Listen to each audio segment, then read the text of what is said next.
మత్తయి సువార్త 12వ అధ్యాయము 9వ వచనాన్ని మనం చదువుదాం. యేసు క్రీస్తు ప్రభుల వారు ఒక సమాజ మందిరానికి వెళ్ళాడంట. సమాజ మందిరం అంటే హిబ్రూ భాషలో చెనగోగు అంటారు. ఏమంటారు? చెనగోగు. ఇక్కడ ఒక వ్యక్తి ఉన్నాడంట. ఇతనికి ఊచ చెయ్యి. నేను ఊచ చెయ్యి అంటే ఊసలాగా ఉంటుందా అని నేను ఆలోచన చేసి ఇంగ్లీష్ బైబిల్ ఏముంటుందో అని చూస్తే అక్కడ రాసి ఉంది డెడ్ హ్యాండ్ అని రాసి ఉంది. ఏం రాసింది చెప్పండి? అంటే జీవము లేని చనిపోయిన చెయ్యి. ఈ రోజుల్లో చాలా మంది చేతులు జీవము లేని చచ్చిన చేతుల్లా ఉంటున్నాయి. ఆ చేతులు దేవునికి ఉపయోగకరంగా ఉండడం లేదు. ఆ చేతులు దేవుని రాజ్యాన్ని కట్టడానికి ఉపయోగం లేదు. ఆ చేతులు ఒకరోజు ఒక సహోదరి ప్రార్థనకు వచ్చింది. ప్రార్థనకు వస్తే పాస్టర్ గారు చూసి అన్నాడు, ఏమమ్మా ఏంటి చాలా దిగులుగా ఉన్నామంటే, అన్నయ్య నాకు పెళ్ళైపోయింది అన్నయ్య, పిల్లలు పుట్టారు కానీ ఉద్యోగం రాలేదు, చదవటం అయితే బాగానే చదివానని ఆమె చెప్పడం జరిగింది. ఆ సంఘ పాస్టర్ గారు అన్నాడు, అమ్మా నువ్వేం చదివావు? నేను బిఏ చదివి బిఈడి పూర్తి చేశానండి అన్నది. సరే ఓకే, ప్రార్థన చేద్దాం, దేవుని ఉద్యోగం ఇస్తాడు. అయితే దేవుని కృప నీ మీదకి రావాలంటే, ఉద్యోగం నీకు దొరకాలంటే నువ్వు చేయాల్సిన పని ఒకటి ఉంది అన్నాడు పాస్టర్ గారు. హల్లెలూయా. అప్పుడు అమ్మంది ఆశ కలిగింది.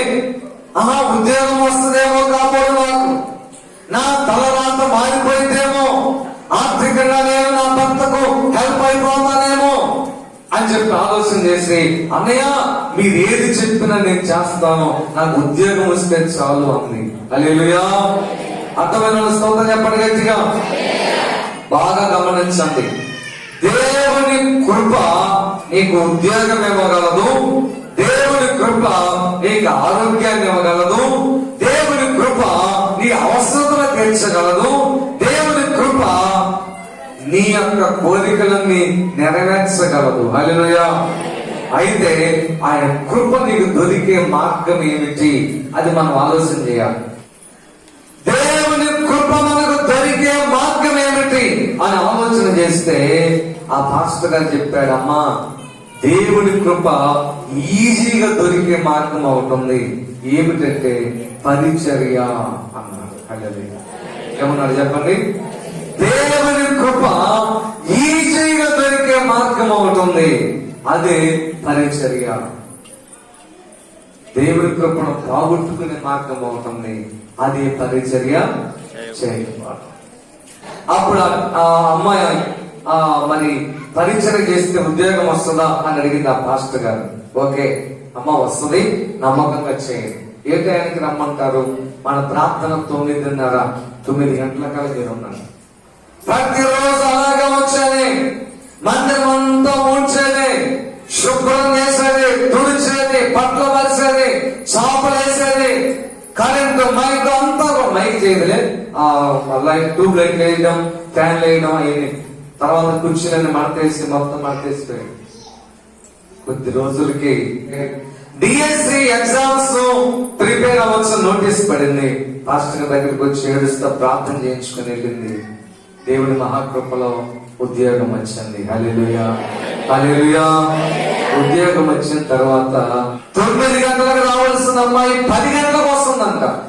గంట ఆలస్యంట. పాస్టర్ గారు ఒకరోజు పెద్దగా పట్టించుకోరు. ఎందుకంటే సరే కుదరలేదేమో, ఇంట్లో ప్రాబ్లం ఏమో, అనారోగ్య పరిస్థితులేమో అని ఆలోచన చేయాలి. మేము కూడా సరే ఒకరోజు సరే లేదు కుదరలేదు అనుకున్నాడు. 2వ ఆదివారం అలాగే వస్తుంది. రాను రాను ప్రసన్న భయానికి వస్తుంది. ఆ తర్వాత ఆశీర్వాదానికి వస్తుంది. ఒక్కొక్క రోజు అసలు డుమ్మా పడుతుంది. అది ఏంటి ఇలా ఉందని చెప్పి ఒక రోజు మాట్లాడదామని చెప్పి, అమ్మా మీరు ఎందుకు అలాగా చేస్తున్నారు? ఉద్యోగం వచ్చిన తర్వాత ఇంకా కృతజ్ఞత కలిగి ఇంకా మంచిగా పరిచయం చేయాలి, ఇంకా మంచిగా ప్రార్థన చేయాలి, ఇంకా ఆసక్తిగా ఉండాల్సిన దానికి బదులు ఎందుకు అలాగ చేస్తున్నామంటే అసలే పాస్టర్ గారు కొంచెం కుదరలేదే అని కొంచెం సానుకూలంగా చెప్పింది ఫస్ట్ లో. ఆయన అలాగే చేస్తాను. ఒక ఆదివారం వచ్చిందంట. ఆ రోజు పెందలాడి వచ్చింది. పెందలాడి వస్తే అనుకున్నాడు పాపం ఆమెలో మార్పు వచ్చింది కాబోలు, ఉద్యోగం వచ్చిన గర్వం మాత్రం లేదు, టయానికి వచ్చింది అని చెప్పి ఆయన గమనిస్తున్నాడు. పెందలాడు వచ్చింది, ఈ రోజు మళ్ళీ పరిచయం చేస్తుంది. టీచర్ అయిన తర్వాత పరిచయం చేస్తుంటే కొంతమందికి మాదిరిగా ఉంటది అమ్మాయి అనుకుని అలాగ పాస్టర్ గారు చూస్తుంటే ఏం ముట్టుకోలేదంట. ప్రశాంతంగా వచ్చిందంట, అలా కూర్చుందంట అఫీషియల్ గా. తర్వాత అఫీషియల్ గా లేచి వెళ్ళిపోయిందంట. పక్క వాళ్ళు ఏది చేస్తున్నా కానీ ఆమె చూస్తా ఉండిపోయిందంట. కనీసం ఎదురుగా అడ్డంగా ఉన్న ఒక చిన్న కర్ర కూడా పక్కన ఇంట్లో, ఒక చిన్న కుర్చీ కూడా పక్కన జరపట్లేదు. అప్పుడు పాస్టర్ గారు అంత అయిపోయినాకమ్మా ఒక విషయం నీకు చెప్పాలి అన్నారు. ఏంటి అన్నయ్య చెప్పండి. ఆసక్తి తగ్గిపోయిందమ్మా పూర్తిగా, నీలో ఆశ తగ్గిపోయింది, ఆసక్తి తగ్గిపోయింది, పరిచర్య కూడా తగ్గిపోయింది. అందరూ పరిచర్య చేస్తుంటే నువ్వు చూస్తా నిలబడ్డావు, అది అంత మంచిది కాదురా అంటే అప్పుడు ఉంది పాస్టర్ గారు కాస్త చూసి చెప్పండి అన్నా. ఏముంది అయ్యా అయ్యా ఏం చూడాలి?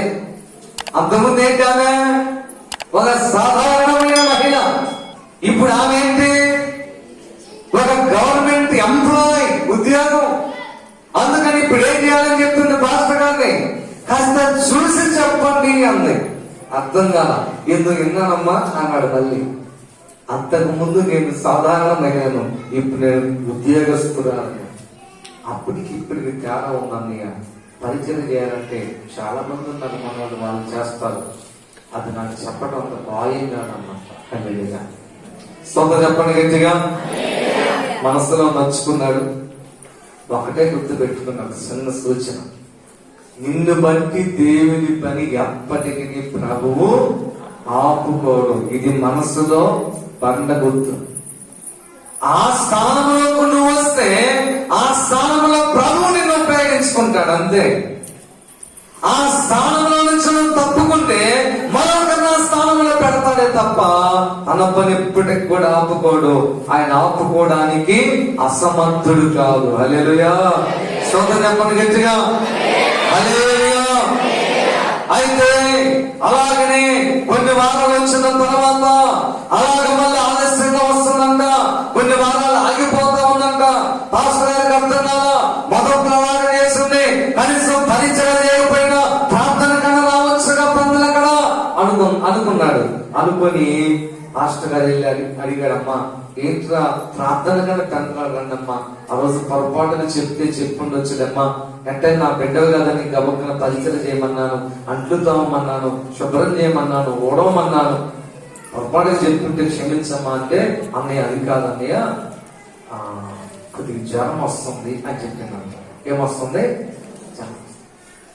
జ్వరమే కదా, ఒక వారంలో తగ్గిపోయింది అనుకున్నాడు పాస్టర్ గారు.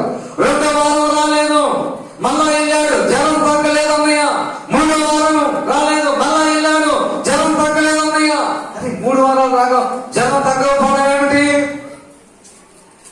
ఎంటుకలన్నీ ఊడిపోతున్నాయి, టైఫాయిడ్ జ్వరం వచ్చింది, ఎంటుకలన్నీ ఊడిపోతా ఉన్నాయి, వ్యాధిగ్రస్తులు అయిపోతా ఉన్నాయి, స్కూల్కి ఆబ్సెంట్ అయిపోతుంది, హెడ్ మాస్టర్ నుంచి ఎంఈఓ నుంచి ఈమెకి వార్నింగ్స్ వస్తున్నాయి. ఉద్యోగం పీకేస్తాం, ఏంటి మీరు రావట్లేదు అని. మరి ఆరోగ్యం సహకరించట్లా. దేవుడు నీకు ఆరోగ్యం ఇవ్వకపోతే, ద్వితీయోపదేశకాండములో ఒక చక్కని మాట రాయబడి ఉంటా ఉన్నాయి. దయచేసి ప్రతి ఒక్కరు మీ యొక్క పరిశుద్ధ గ్రంథాలు తీయండి. ద్వితీయోపదేశకాండం 8వ అధ్యాయము 17వ వచనాన్ని ఒకసారి చదువుదాం. హల్లెలూయా. సామర్థ్యం అంటే కెపాసిటీ, ఉద్యోగం సంపాదించుకునే కెపాసిటీ, అలాగనే గృహకునే కెపాసిటీ, అలాగనే నీవు అనుకున్న లక్ష్యాన్ని చేరుకునేటువంటి కెపాసిటీ. కెపాసిటీ, ఆ సామర్థ్యాన్ని కలుగు చేసేది దేవుడి అన్న సంగతి నువ్వు జ్ఞాపకం చేసుకోవాలి. హల్లెలూయా. ఒక బ్రాస్లెట్ ఉందా? దేవుడే. ఒక బంగారపు నెక్లెస్ ఉందా? దేవుడే. చాలా మంది అంటారు, అసలు నాకు అనారోగ్యం రాలేదండి, నేను చాలా ఆరోగ్యంగా ఉంటున్నాను, దేవుడి మహాకృపలో అసలు ఆబ్సెంటే లేదు. దేనికి? పనికైనా ఉద్యోగానికైనా. దానికి కారణం ఎవరు? తీయ. దానికి కారణం ఎవరు? తేయాక. దానికి కారణం ఎవరు? నీ ఆరోగ్యమా? నీకు ఆ సామర్థ్యం ఇచ్చింది యెహోవాయే. హల్లెలూయా. ఒక్క జ్వరం వస్తే చాలండి, ఆమె కొన్ని వారాలు రాలేకపోయాయి. కనుక ఇక్కడ ఈ ఊచయి డెడ్ హ్యాండ్ అంటే చచ్చిపోయిన సజీవము కాని జీవము లేని చెయ్యని ఆ సహోదరి పరిచర్య చేసినప్పుడు ఉద్యోగం వచ్చింది, అది జీవము కలిగిన చెయ్యి. పరిచర్య లేనప్పుడు వ్యాధిగ్రస్తురాలైపోయింది. కారణం ఏంటంటే అది జీవము లేని చెయ్యి కాబట్టి, నిర్జీవమైన చెయ్యిగా ఉంది కాబట్టి, పరిచర్య లేని చెయ్యిగా ఉంది కాబట్టి ప్రభు కృప ఆమె మీద నుంచి తొలగిపోయింది. హల్లెలూయా. నీ చెయ్యి దేవుని కొరకు ఉపయోగపడే చెయ్యిగా ఉండాలి. కనుక ప్రియమైన దేవుని సంగమా, దేవుని బిడ్డ, ఈ మధ్యాహ్న కాల సమయంలో నీ చెయ్యి ఎలాంటిదో నీవు ఈ మధ్యాహ్న కాలం తెలుసుకోవలసిన వ్యక్తిగా ఉన్నావు. రెండవ చెయ్యిని చూపిస్తాను. ఏబు గ్రంథం 30వ అధ్యాయం 24వ వచనాన్ని మనం చదువుకుందాం.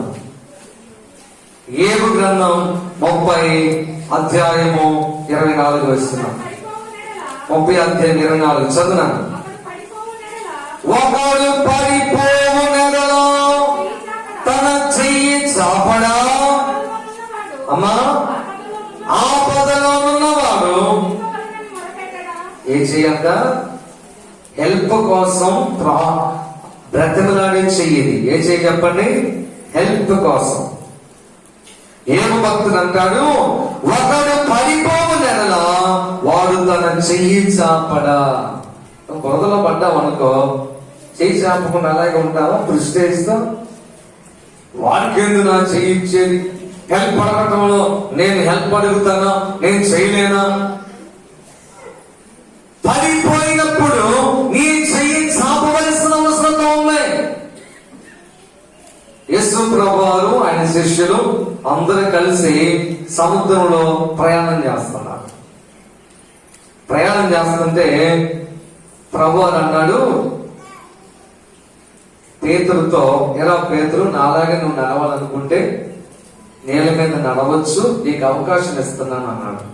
సరే, పేతురు ఏం చేశాడంటే పడవలో నుంచి కాలు చిన్నగా సముద్రంలో పెట్టాడు.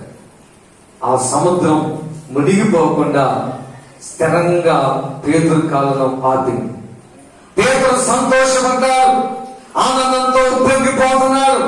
చూసావా, నేను కూడా యేసు ప్రభులాగే నడుస్తున్నాను. హల్లెలూయా. అయితే చుట్టుప్రక్కల వస్తున్న సముద్రపు అలలను బట్టి, సముద్రంలో ఎదురైన ఆ యొక్క తుఫానును బట్టి పేతురు భయపడి మునిగిపోతూ ఉన్నాడు. మునిగిపోతున్న తరుణంలో ఇప్పుడు దాకా నడిచాను, ఇప్పుడు దాకా బాగానే ఉన్నాను, ఇప్పుడు ప్రభువుని చెయ్యెత్తితే అవమానంగా ఉంటుందంటే అనుకుంటే పేతురు ఇప్పుడు ఏమైపోయేవాడు? చచ్చేవాడు అంతే.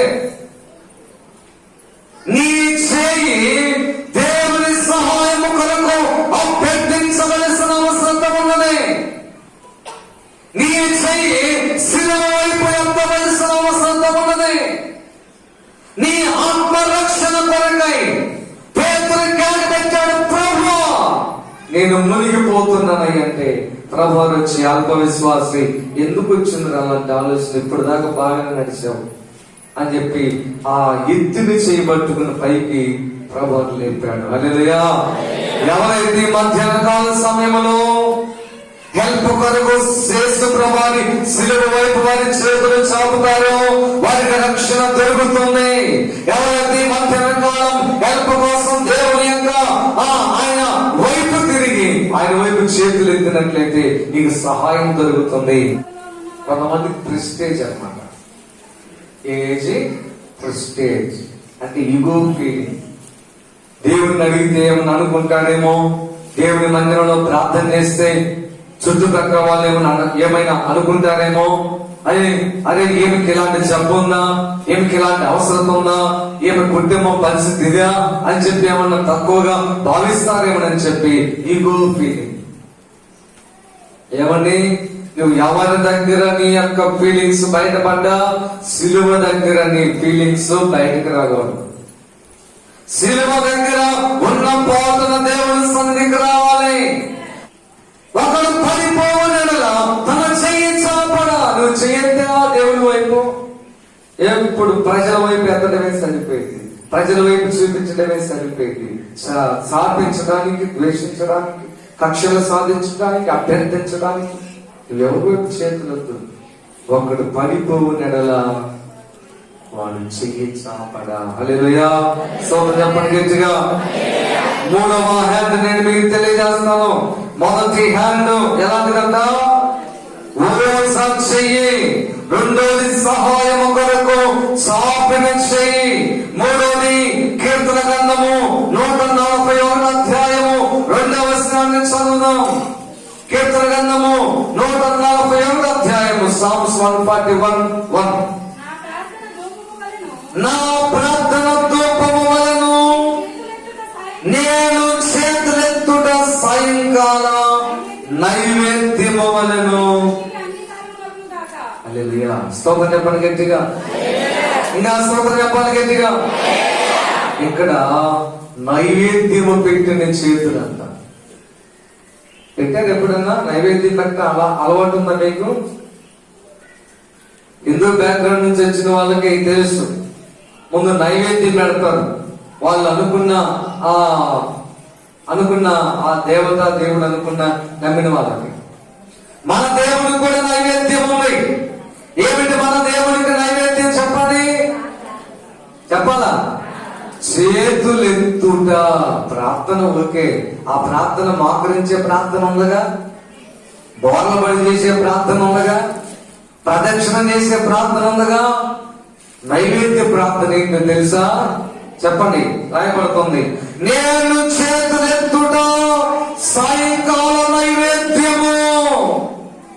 నేను భజనాలు చెప్తున్నామా, నైవేద్యం పెట్టండి ఏసయ్యకి. శక్తి ఉన్నంత వరకు మోకాళ్ళ మీద ఉండి చేతులు ఎత్తండి అంటుంది. అందుకే నువ్వు ఎంతసేపు ఉండగలవు అంతసేపే ఉండు.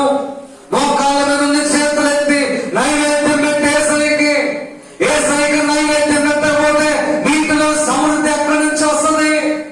నైవేద్యం పెట్టకపోతే ఆర్థిక పరిస్థితి ఎక్కడి నుంచి వస్తుంది?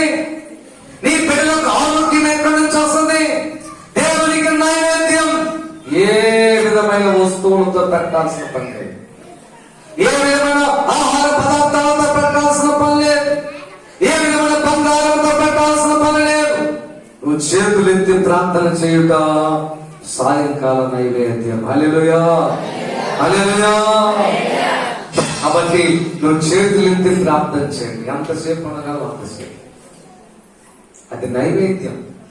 ఆదికాండం 16వ అధ్యాయము 12వ వచనం చదువుదాం. ఏం చేయండి? చెయ్యి.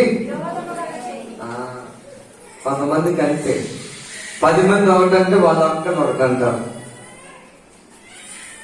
ఒకళ్ళు చెప్తుంది వినరు, వాళ్ళంతటి వాళ్ళు. ఇది విరోధమైన చెయ్యి. భార్య కొట్టుకున్నా వినరు, భర్త బ్రతమాడినా వినరు, అత్త మామ చెప్పినా తెలుసుకోరు, తల్లి కాలు కొట్టుకో బెంచరాన్నా అసలు అర్థం కాదు. అదే చెయ్యంట విరోధకరమని చెయ్యి. ఇక్కడ ఎవరి గురించి మాట చెప్తుందంటే ఇష్మాయిల్. అందరూ మొక్కలు ఎంత కడుక్కుంటారమ్మా? మీరందరూ ఎట్ట కడుగుతారా? కింద నుంచి పై నుంచి ఎట్ట కడుగుతారు జనరల్ గా? నీళ్ళు పోసుకొని చెప్పండి. అంటే అసలు మొక్కలు కడుక్కోకుండా తలకాయ చేసిపోయి దొడ్లే పెట్టుకుని బోలీ అడుగుతున్నారు కదా. జనరల్ గా కుడి నుంచి ఎడమ కడుగుతారు. ఎడమ చేయి వాకంగాలలో అయితే ఎడమ నుంచి కుడికి కడుగుతారు. ఒకళ్ళు ఏ వాకంగాలు చేయైనా వాళ్ళు కడిగేది మాత్రం వ్యతిరేకంగా ఉంటుంది. దేవురాళ్ళు ఇష్మాయేలు సంతానం. ఆ రోజున దేవుడు చెప్పాడు, ఆమె హాగరు ప్రార్థన చేస్తుంది, అయ్యా నా బిడ్డ సంగతి ఏమిటయ్యా అని ప్రార్థన చేస్తుంటే అప్పుడు దేవుడు అన్నాడు, అమ్మా హాగరు ఎందుకు నువ్వు భయపడతావు, నేను నీకు కుమారుని ఇస్తాను. 11వ వచనం. మరియు యెహోవా దూత, ఇదిగో నీ మొరను నేను విన్నాను, నీవు గర్భవతి అయి ఉన్నావు, నీవు కుమారుని కని అతనికి ఇష్మాయేలు అని పేరు పెడతావు. మంచిదే, కానీ అతని స్వభావమే అడవిగాడిద స్వభావం. అతని చెయ్యి అందరి చేతులకు, అందరి చేతులు అతని చేతికి పూర్తిగా వ్యతిరేకం. ఈ స్తంభం ఎక్కడుంటే బాగుంటుందని 100 మంది అంటే ఆ వ్యతిరేకమైన మనిషి అక్కడ ఇక్కడ కాదు మధ్యలో ఉంటే ఎప్పుడు కూడా సానుకూలంగా ఉండరు. ఒక సంస్థలో పనిచేస్తే సంస్థకు అనుకూలంగా ఉండరు. ఒక సంఘంలో ఉంటే ఆ సంఘంలో అనుకూలంగా ఉండరు. ఒక యజమాని కింద పనికెళ్తే ఆ యజమానికి అనుకూలంగా ఉండదు. ఎక్కడ పోయినా ఆ స్వభావమే అడవిగాడిద స్వభావం కాబట్టి అంత వ్యతిరేకంగానే ఆలోచన చేస్తుంటాం. బల్బు తేవాలి, ఏందంటే ఏడు పెట్టకపోతే లైట్ చేసుకుని చదవలేనట్లా అంటారు. అంటే అలా జరగలేదులే, ఉదాహరణ మీకు అర్థం లేదని చెప్తున్నాను. అంటే ఆ స్వభావం అలాంటిది. కానీ ప్రియమైన దేవుని బిడ్డలారా, ఇదిగో ఈ చెయ్యి మాత్రం విచిత్రమైన చెయ్యి. ఏం చేయాలంటే ఇది వినోదకరమైన చెయ్యి. నేను చెప్తాను ఒకటే ఒక మాట, చాలా ప్రమాదకరమైన చెయ్యి. ఎప్పుడు వ్యతిరేకంగా మాట్లాడబాక, నీ చెయ్యి కరెక్ట్ గా. 5వ చెయ్యి చెప్తున్నాను. ఆదికాండం అక్కడే 19వ అధ్యాయము 10వ వచనం. ఒక రోజంట లోతును చూడటానికి దేవుడు వెళ్ళాడంట. దేవుడు వెళ్తే దేవుడు ఇప్పుడు అక్కడ గమనించాం, యూదులకు తల వెంట్రుకలు కత్తిరించను, మగోళ్ళైనా ఆడోళ్ళైనా. మొక్కుబడి ఉంటేనే, జనరల్ గా తీసేయకూడదు, గడ్డం కూడా తీసేయకూడదు. అట్లాగే దేవునికి గడ్డం ఉంటుందా లేదనేది ఖచ్చితంగా మనం చెప్పలేం. కానీ వాస్తవానికి చెప్పాలంటే స్త్రీ అందం కంటే అందం మాత్రం దేవునికి ఉంటుంది. బహు రూపస్సు, బహు అందము కలిగిన వాడు, దేవునికి మించిన అందం లేదని చెప్పి పరమగీతాల గ్రంథంలో దేవుని కూడా వర్ణించాడు. అయితే ఆ దేవుడు సొదొమ వచ్చాడు. సొదొమ వచ్చి లోతును దర్శించినప్పుడు లోతు అన్నాడయ్యా, ఇంత దూరం మా దగ్గరకు వచ్చాను, దయచేసి మా ఇంటికి వచ్చి ఒక ముద్ద భోజనం చేసి వెళ్ళండి. సరే, ఎంతగా బెత్తనాడుతున్నాం కాబట్టి వస్తాం పద అన్నాడు. దేవుడు దేవుడితో పాటు ఇంకొక ఇద్దరు. ఎక్కడైతే దేవుని దూతలను రాయబడి ఉంది, కొన్నిసార్లు దేవుని దూతలైన దేవుడైన ఒకటంటే ఈక్వల్ అని కాదు. దేవుని దూతలు వస్తే దేవుడు వచ్చినట్టే, దేవుడు వస్తే దేవుని దూతలు వచ్చినట్టే. అది తెలుసుకోవాలి. స్తోత్రం చెప్పండి గట్టిగా. హల్లెలూయా. ముగింపులోకి వస్తున్నాను. ఇది చివరి చెయ్యి. అయితే అక్కడ ఉన్నటువంటి ప్రజలందరంట లోతు దగ్గరికి వచ్చారంట. చిన్నపిల్లలు మొదలుకొని పెద్దోళ్ళు దాకా, లోతు ఎవరో మీ ఇంటికి అందమైనటువంటి మనుషులు వచ్చారు, చూసాం మేము. వాళ్ళ అందాన్ని చూసి మేము తట్టుకోలేకపోతున్నాం. వాళ్ళతో మేము పాపము చేయనట్లుగా నీ ఇంటిలో నుంచి వాళ్ళని బయటికి తీ అన్నా. అప్పుడు లోతు అన్నాడు, అన్నలారా, ఓ అన్నలారా, దయచేసి గమనించండి, వాళ్ళ మనుషులు కాదు, దేవుని దూతలు. నా ఇంటికి వచ్చిన బంధువులను మీరు ఆ రీతిగా చేస్తే అది తప్పు కదా అన్నాడు. వాళ్ళందరూ అన్నారు, ఈడెవర్రా, ఎక్కడి నుంచి వచ్చి మాకు నీతి చెప్పడానికి వచ్చాడు? అసలు నీది ఈ ఊరేనంటారా? మా ఊరు సంప్రదాయం అంతే, మా ఇష్టానుసారంగా మేము జీవిస్తాం, కాబట్టి వాళ్ళు తీసుకొస్తావా లేదా? అప్పుడు దేవుడు ఏం చేశాడంటే, దేవుని దూతలు ఇంటి లోపలికి వెళ్ళి ఏం జరిగిందో చదవండి. చదవండి. ఏదో వస్తున్నారు అది కొంచెం పైన ముందు కూడా చదువుతాను. ఏం జరిగిందో 6 నుంచి. లోతు వెలుపల ద్వారమునందున్న వారి దగ్గరికి వెళ్ళి తన వెనుక తలుపు వేసి, అన్నారా, ఇంత పాతకము కట్టుకొనకుడి, ఇదిగో పురుషుని కూడా ఇద్దరు కుమార్తెలు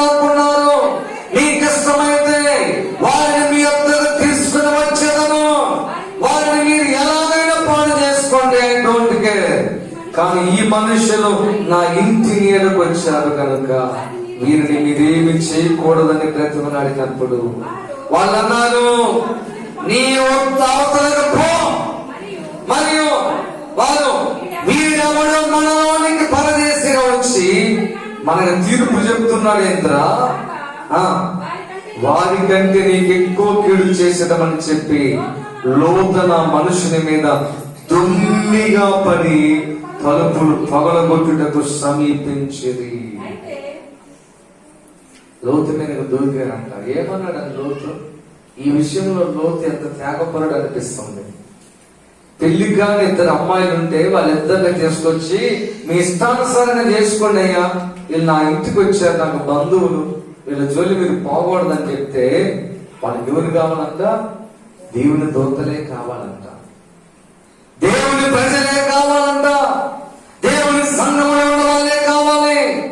దేవుని సంఘంలో ఉన్న శ్రేష్టమైనటువంటి వాళ్ళు ప్రభు కోసం ఉపయోగపడేటువంటి వాళ్ళని టార్గెట్ చేస్తున్నారంట. అప్పుడు బాధపడి లోతు అన్నాడు, మా కుమార్తెలను మీరు పాడు చేసుకున్నట్టే. వాళ్ళు అరే ముందు ఈయన పట్టుకొని రా, ఈయన చంటు పడేసి ఇంట్లోకి వెళ్దామని చెప్పి దొమ్మిగా అంటే గుంపుకు వచ్చి అతని మీద పడి ముందు ఇతను చంపేద్దాం అనుకున్న తరుణంలో కిటికీ లేకుండా చేతులు చాపి తలుపుల నుంచి చదువునాడు ఏముంది 10 అయితే ఆ మనుషులు తమ చేతులు చాపి లోతులు ఇంటి లోపలికి సహాయం చేసిన చేతులు, హల్లెలూయా, బ్రతికించిన చేతులు, ఆపద నుంచి కాపాడిన చేతులు, మరణము తప్పించిన చేతులవి. ఈ చెయ్యి ఎవరికన్నా రీతిని చేసిందా? కళ్ళు మూసుకొని ప్రార్థన చేసుకుందాం.